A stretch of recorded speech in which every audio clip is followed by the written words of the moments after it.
começo te contando sobre o Centro de Capacitação e Comércio que foi inaugurado no dia 10 de abril.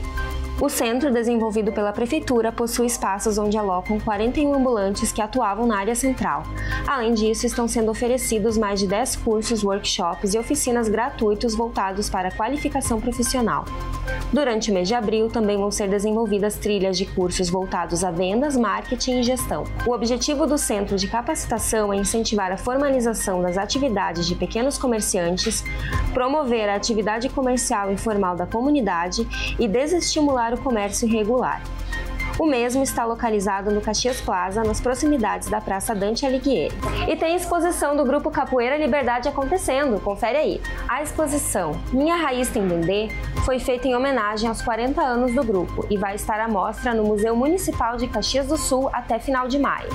A exibição vai ter fotografias, esculturas e peças que fizeram parte da trajetória do grupo, que completa 40 anos de história no dia 13 de abril. O museu abre de terça a domingo, das 10 horas da manhã até 4 da tarde e fica fechado nas segundas.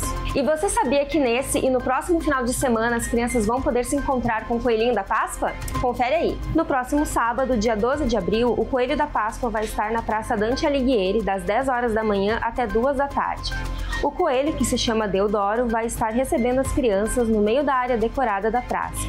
A atividade vai se repetir no dia 19 de abril, véspera do feriado. Eu fico por aqui e um bom final de semana!